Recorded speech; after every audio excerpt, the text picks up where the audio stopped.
Fala galera, professor Guilherme Fonseca na área para mais um Esquenta Sedu. Vem comigo, que hoje o Esquenta Sedu tá bom demais. Eu vou te mostrar aqui 3 assuntos muito cotados para caírem na sua prova. Por quê? Porque eu tirei essas 3 questões da última prova que a Sedu aplicou. 2024 mesmo. Para você ter noção, essas questões são de uma prova aplicada em 18 de agosto, logo ali. Então vem comigo, não perde. Antes disso, claro, a pergunta que eu faço toda vez: já se inscreveu no canal? Já me seguiu lá no Instagram, @profguifonseca? Se não fez, faça isso agora. Vem, olha aí! A forma verbal em negrito deve sua flexão ao termo sublinhado no seguinte trecho. Olha bem essa questão, pessoal. O que a FCC, que é a banca da nossa querida Sedu, tem feito com muita frequência? Complicado os enunciados. Então, eu já mostrei aqui em outras provas a tradução de alguns enunciados e eu quero te mostrar a tradução desse. A forma verbal em negrito deve sua flexão ao termo sublinhado no seguinte trecho. Minha gente, vamos pensar junto aqui. A flexão de uma forma verbal depende de quem? Por exemplo, se eu falo assim: a mulher veio. Por que você conjugou o verbo no singular? Concorda que você conjugou o verbo no singular para concordar com a mulher? Tanto é que se eu pluralizar o termo a mulher, eu vou ter as mulheres. Repare, as mulheres vieram, ok? As mulheres vieram. Observe aqui que esse vieram está concordando com a palavra mulheres. Logo, minha gente, o que a gente pode inferir aqui? Que a concordância do verbo depende do sujeito. O verbo, qual é a regra principal de concordância verbal? O verbo concorda com o sujeito, não é isso?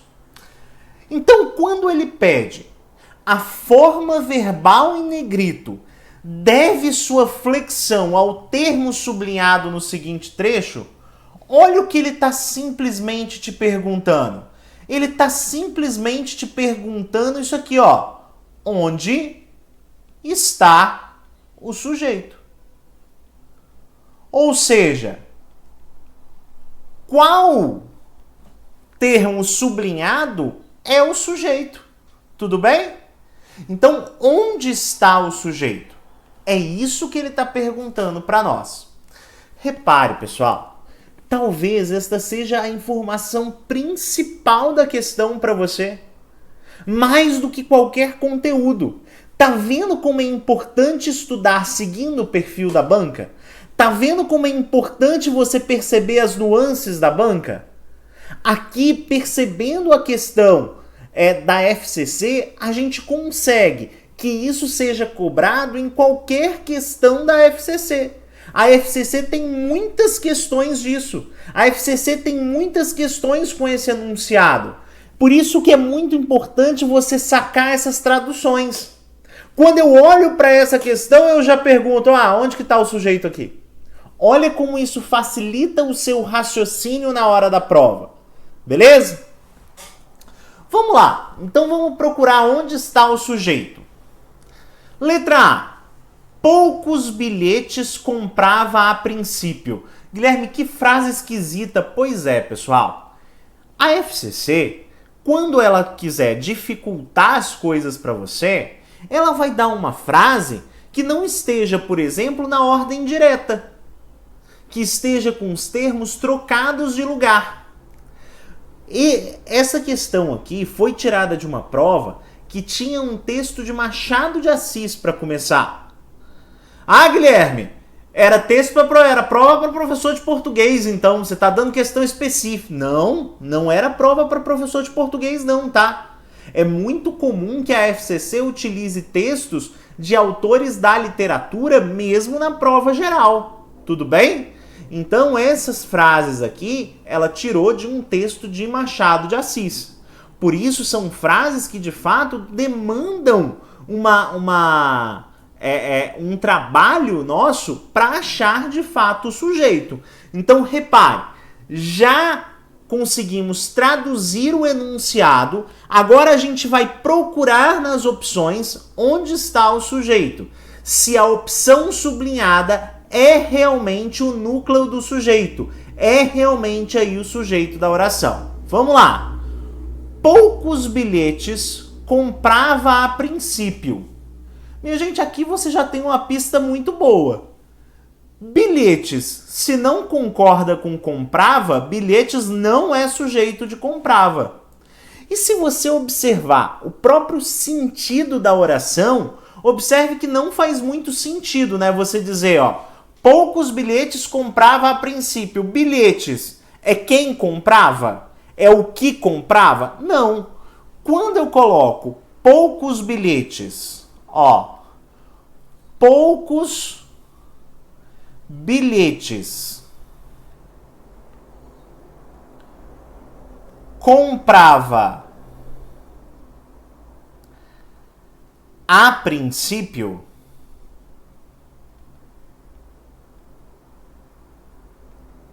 olha bem, o que você tem aqui? Que alguém, que ele comprava, né? Ele aqui, portanto, é um sujeito oculto. Comprava. Quem compra, compra alguma coisa. Comprava aqui é um verbo transitivo direto.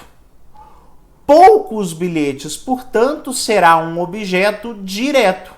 Logo, não tem nada a ver com a ideia de sujeito. Eu já posso excluir a letra A.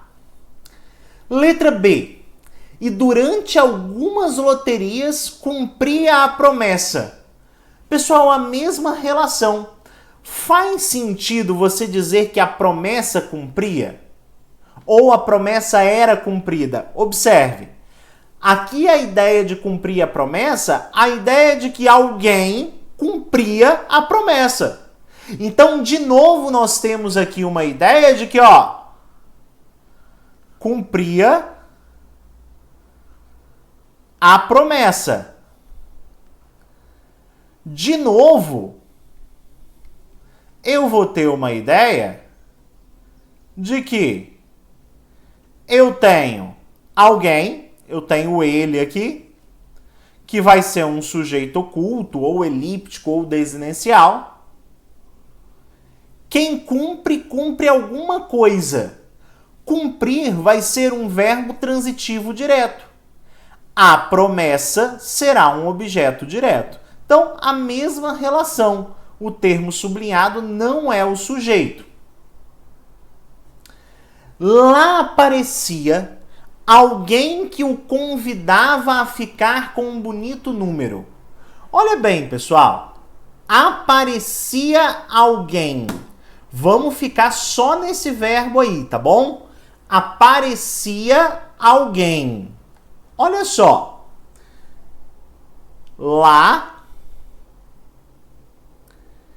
aparecia alguém. Lá aparecia alguém. Repare, pessoal. Agora, quem que aparecia? Alguém. Alguém aparecia. Portanto, esse alguém agora é o sujeito. É ele que está comandando a flexão do verbo. Como aqui você tem um pronome indefinido no singular, aparecia está no singular. Tanto é que se eu mudar, imagine que eu mude aqui esse alguém para as meninas. As meninas. Imagine, se eu mudasse esse alguém para as meninas. O que aconteceria com o verbo? Eu iria dizer que as meninas apareciam lá. Então, minha gente, fica claro que esse alguém de fato é o sujeito. É ele que está aqui comandando. É ele que é dono da flexão do meu verbo. Então, a opção correta, de fato, é a letra C. Vamos logo aqui? Vamos ver se a D e a E realmente estão erradas, se a gente não fica em dúvida? Aparentemente, há poucos espetáculos tão melancólicos. Minha gente, verbo haver, no sentido de existir, é oração sem sujeito. Então, independente da opção que esteja sublinhada, você não vai marcar. Porque haver no sentido de existir é oração sem sujeito. Observe que esse tipo de verbo vai ficar sempre no singular. Logo, não é a opção correta. Poucos espetáculos aqui vai ser o objeto direto também. Então, corto a D. Não deixou logo a irmandade. Mesma coisa. É a irmandade que deixou? Não. Foi ele que deixou a irmandade. Então, não temos na letra E também sujeito. Assim, é a letra C mesmo que é a resposta. Tá vendo aqui, pessoal, como você tem que compreender o enunciado, saber essas traduções para que você não se complique na hora da prova e, além disso, saber resolver frases complexas raciocinando sobre a composição da frase e sobre os termos que a compõem. Tá bom? Você vai ver que se você fizer várias questões da FCC, você vai ver que elas têm o mesmo tipo. É muito comum de cair essa questão. E você vai ver que você não vai errar mais isso. Porque esses são os dois grandes fatores que levam os candidatos a errar. O primeiro, não saber interpretar o enunciado da FCC. O segundo, não saber analisar uma frase um pouquinho mais complexa. Beleza? Vem comigo, vem para a próxima. Vem, papai, vem. Vem. Olha só essa questão, pessoal. Não vindo a sorte grande, prometia não comprar mais bilhetes. Em relação ao trecho que o sucede, a oração sublinhada expressa a ideia de... Normalmente, pessoal, nesse tipo de questão, a gente aborda muito o sentido das conjunções. Mas repare, aqui não tem nenhuma conjunção. Por quê? Porque esta é uma oração escrita com as formas nominais do verbo. As formas nominais do verbo, elas servem, entre outras coisas, para expressar orações reduzidas. Orações reduzidas significam orações sem a presença da conjunção. Ah, Guilherme, quais são as formas nominais do verbo? O infinitivo,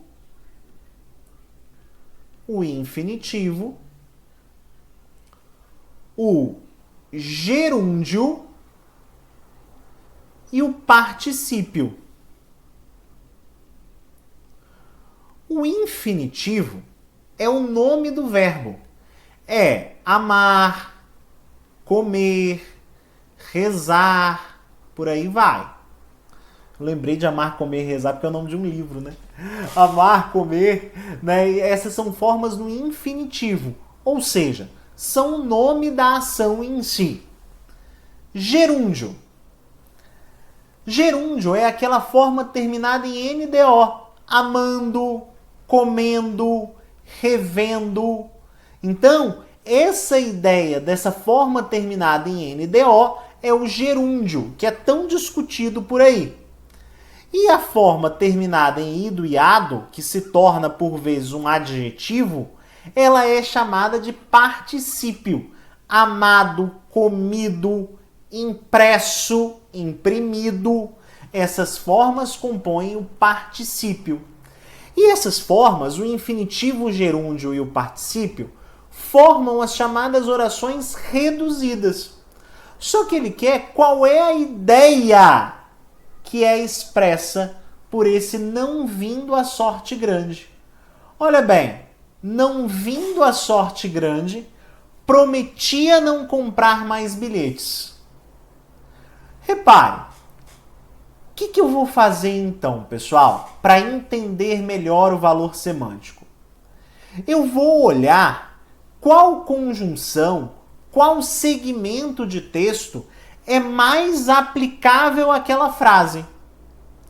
Veja, não vir a sorte grande é uma concessão em relação ao prometer não comprar mais bilhetes? Vamos ver. Uma concessão se faz com embora, com ainda que, por aí vai. Vamos colocar isso na forma aqui de oração, ó. Embora não tenha, não venha a sorte grande,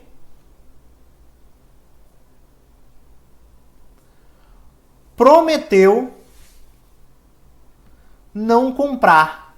Será que ficou legal essa relação? Não. Aqui você não tem a ideia de oposição. Aqui não dá para você dizer, olha, ele prometeu não comprar mais bilhetes, mas não veio a sorte grande. Não faz sentido, tá vendo? Não é uma relação de oposição. E lembre-se, pessoal, que a concessão ela é uma relação de oposição, só que velada. Então essa construção de frase não ficou legal. Eu posso, excluir. Então eu já posso excluir aqui a ideia de concessão e eu posso excluir a ideia de oposição. Beleza? Vamos aqui para a ideia de condição. É o se, é o caso. Vamos lá. Se não vier a sorte grande,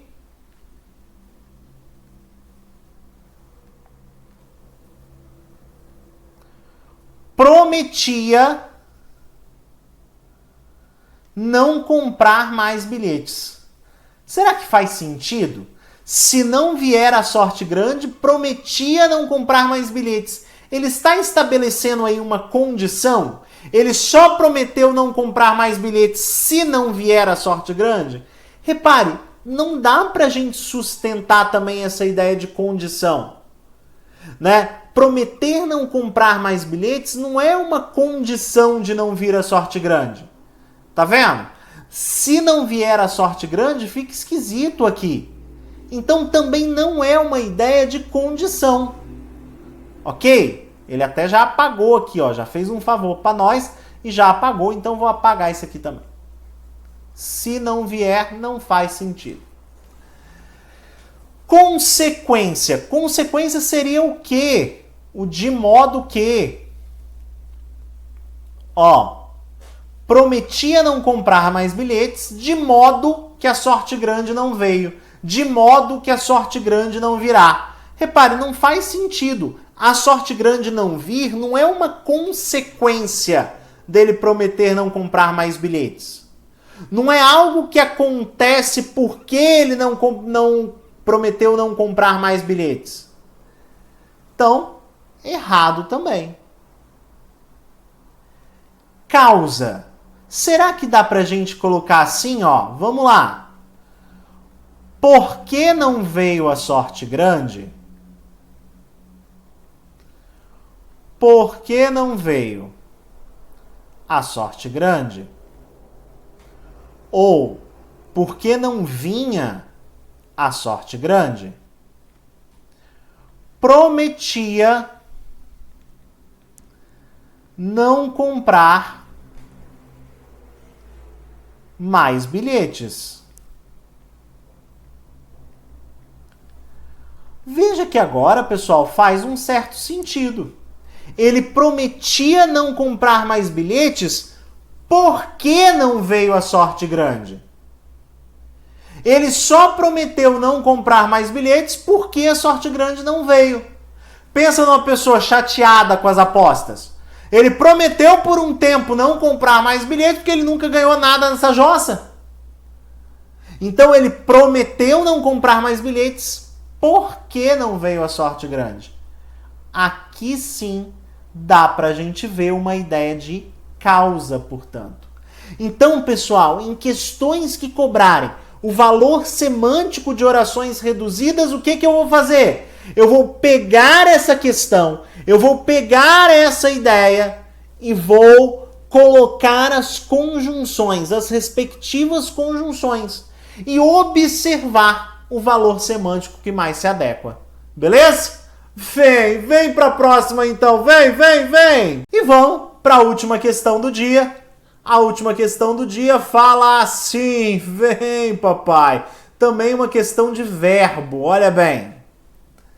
Não era fé que faltava ao escrivão Coimbra. Também não era esperança. Uma coisa não vai sem outra. Não confundas a fé na fortuna com a fé religiosa. Também tivera esta, em anos verdes e maduros, chegando a fundar uma irmandade, a Irmandade de São Bernardo, que era o santo de seu nome. Mas aos 50, por efeito do tempo ou de leituras, achou-se incrédulo. Aí ele fala, nesse trecho, o narrador relata uma série de fatos ocorridos no passado.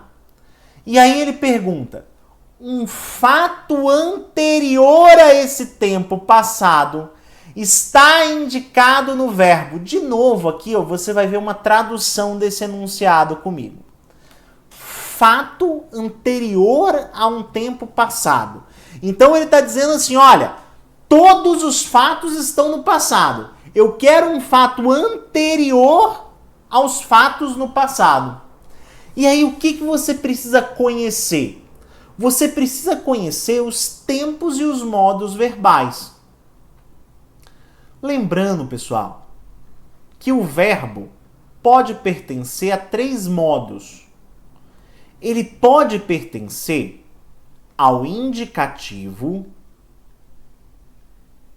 ele pode pertencer ao subjuntivo e ele pode pertencer ao imperativo. Basicamente, é claro que tem outros usos, tá? Mas basicamente, para você começar a assimilar a ideia de modos verbais, o que você pode lembrar aqui? O indicativo é o modo verbal que expressa certeza da realização ou da não realização de uma ação. O subjuntivo expressa a ideia de hipótese, de dúvida. E o imperativo expressa a ideia de ordem, de pedido, de conselho, por aí vai, tá bom? Os tempos mais importantes de você conhecer os usos são os tempos do indicativo. E o indicativo vai se dividir como, minha gente? O indicativo,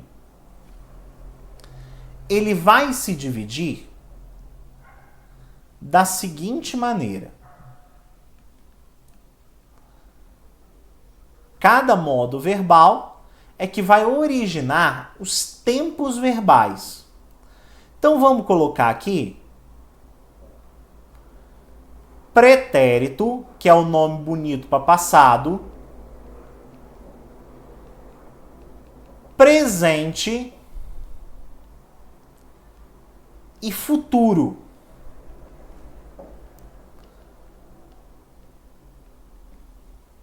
O pretérito se desmembra em 3. O pretérito pode ser perfeito, imperfeito ou ele pode ser mais que perfeito.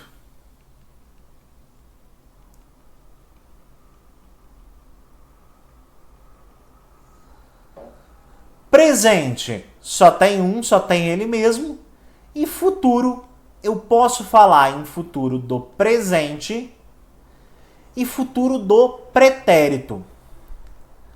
Vamos conjugar um verbo inteiro para você entender o que é, resumidamente, ou pelo menos como se conjuga cada um desses modos, desses tempos verbais.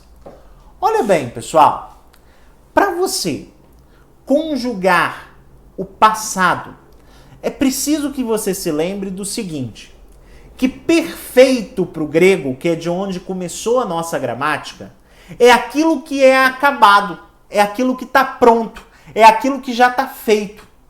Então, pretérito perfeito vai ser uma ação concluída no passado. Por exemplo, ele amou aquela mulher. Repare, a ação começou e acabou no passado. Isso é o pretérito perfeito. Pretérito imperfeito. Imperfeito quer dizer que a ação não está terminada.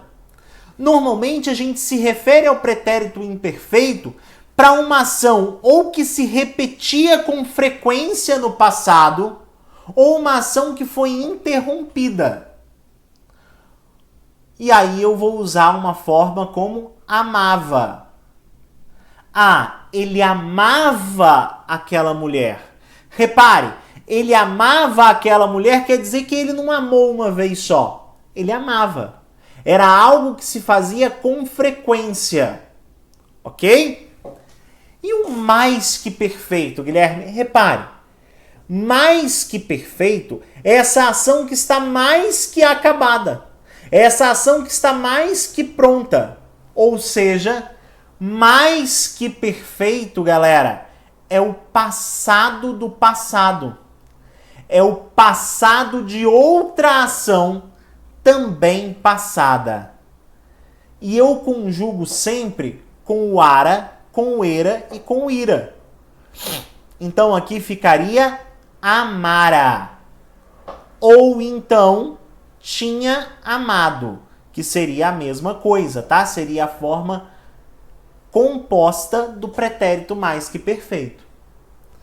Repare então, pessoal, vamos voltar lá na questão. Eu vou terminar aqui com vocês o presente e o futuro, mas aproveitando que a questão cobrou o passado, ele fala, nesse trecho, o narrador relata uma série de fatos ocorridos no passado, um fato anterior a esse tempo passado. O que ele está cobrando aqui? Passado do passado. Portanto, o que ele está cobrando aqui de você? Onde que está o pretérito mais que perfeito? É só isso que ele está perguntando. E aí, sem complicação, é aqui o tivera. Tivera é a única forma terminada em ara, era, ira.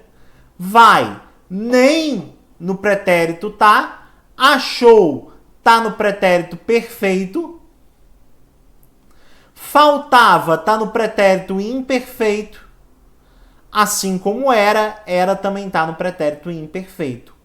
Só o tivera é que tá no pretérito mais que perfeito. Repare? Então, o que eu preciso procurar quando ele pergunta sobre um fato anterior a um fato já passado? Um verbo no pretérito mais que perfeito, terminado em ara, era, ira. Tudo bem? E vamos lá só completar, pessoal, a ideia. Um verbo no presente seria ama, né? Por exemplo, ele ama os pais. É uma verdade universal. É algo que acontece com frequência. Ok? Ele ama os pais. Futuro do presente é um futuro que vai acontecer. Ele amará. Futuro do pretérito, repare, filosófico, hein? É um futuro que já está no passado. É um futuro que não vai acontecer por algum impedimento. Por exemplo, ele amaria aquela mulher se ela não estivesse comprometida. Ó, ele amaria se não fosse por um impedimento. Então aqui você tem, ó, futuro do pretérito amaria. Ok? Então, pessoal, olha bem. Nós temos aqui que achar essas dicas no enunciado da FCC para a gente não perder uma questão de bobeira. O que a FCC tenta complicar não é o conteúdo em si, é o enunciado. É a forma como ela coloca. Por isso é tão importante conhecer esse perfil. Beleza? Galera, eu vou ficando por aqui. Não se esqueça, mais um dia de estudo é mais um passo entre você e o seu sonho. Conte comigo. Beijo e até mais!